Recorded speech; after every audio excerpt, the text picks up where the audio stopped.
बिस्मिल्लाहिर्रहमानिर्रहीम। अस्सलाम वालेकुम। Welcome back to my another cooking video. क्या हाल है सबका? उम्मीद करती हूँ बिल्कुल ठीक ठाक होंगे। आज आप लोग कह रहे होंगे कि यार ये इतना प्याज क्यों काट रही है, आखिर ऐसी वजह क्या है कि हमें प्याज काटने की वीडियो दिखा रही है। नहीं, ऐसा कुछ नहीं है। आज हम एक्चुअली बनाएंगे फ्राई किए बगैर करेले, और इस रेसिपी में प्याज और टमाटर थोड़ी ज़्यादा क्वांटिटी में डलता है।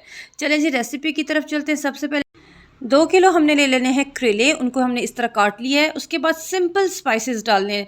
2 चम्मच मिर्च, 1 टीस्पून हल्दी और 1.5 टेबल स्पून नमक, फिर 1 पाव ऑयल, 1 पाव टमाटर एंड आधा किलो प्याज। ठीक है जी। चलें जी रेसिपी की तरफ अब चलते हैं। सबसे पहले हमने पतीले में ऑयल डाल लिया है और उसके बाद हमने प्याज ट्रांसफ़र कर दिया। ठीक है जी। और अच्छा, प्याज को हमने इस तरह से इसका हिसाब रखना है कि जब सौते होना स्टार्ट होगा, मतलब ट्रांसपेरेंट फॉर्म में आना स्टार्ट होगा, तो लाइट गोल्डन ब्राउन की तरफ जैसे ही थोड़ा सा कलर प्याज पे आएगा ना, आपने उस पॉइंट तक इसको फ्राई करना है। चले जी मैं फ्राई करके अभी वापस आई जी। तो ये देखें, अब प्याज हमारा बिल्कुल इनिशियल स्टेज पे है, लाइट गोल्डन की तरफ स्टार्ट हो गया। सोते होने के बाद ये फर्स्ट स्टेप है गोल्डन होने का। ठीक है, तो इस पॉइंट में आकर आपने अपने करेले ऐड कर देना है। ठीक है जी। ये एक और दफ़ा हमने ज़रा सा घुमाया घुमाया। बस कर दो, दिमाग घुमा दिए मेरा। बस बस बस, करेले डाल दो, तुम्हारी मेहरबानी है। तो जी अब हमने ये इस पॉइंट पे आके करेले ऐड कर देने हैं,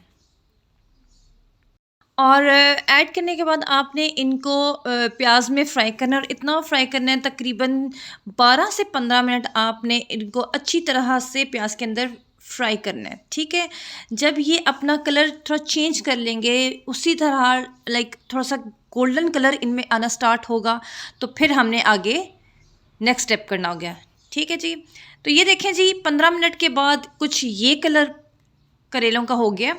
अब इस पॉइंट पे आपने क्या करना है कि आपने जो टमाटर काट के रखे, हमने टमाटर 1 पाव काटे हुए। ठीक है, ये इस पॉइंट पे आके हमने टमाटर ऐड कर देने हैं, और ऐड करने के बाद इसको हमने कुछ देर के लिए ढक के रख देना है।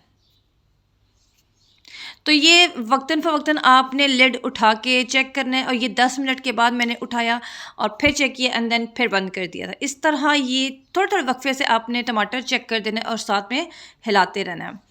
तो ये जब टमाटर गलना स्टार्ट हो जाएंगे, फिर आपने अपने ये स्पाइसेस ऐड कर लेने हैं, और उसके बाद आपने अच्छी तरह से इनकी भुनाई करनी है ताकि टमाटर भी करेले और प्याज में अच्छी तरह से मिक्स हो जाए। तो ये देखिए जी ऑयल सेपरेट होना स्टार्ट हो गया, इसका मतलब है कि करेले हमारे डन हो चुके हैं। तो इस पॉइंट पे आके मुझे नमक थोड़ा सा कम लग रहा था, तो मैंने और थोड़ा सा ऐड किया था।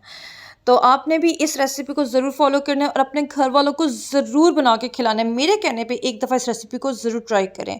आपके बड़ों ने आपकी वाह वाह ना की तो कहना, क्योंकि बड़ों को करेले इसी रेसिपी से बहुत पसंद आते हैं। मेरे अब्बू ने बहुत तारीफ़ की थी कि मुझे वाकई करेले बहुत अच्छे लगे, और अम्मी स्पेशली। ठीक है, दोनों को बहुत अच्छे लगे थे।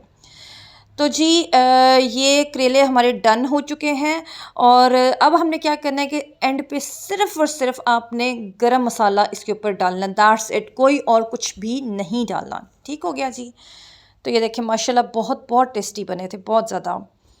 तो मेरे चैनल को सब्सक्राइब कर लें, लाइक कमेंट शेयर करना मत भूलिएगा, और मेरे चैनल के साथ बंदे रहिएगा। इंशाल्लाह आपके लिए मज़ीद वीडियोज़ लाऊँगी, और अपना बहुत सारा ख्याल रखिएगा।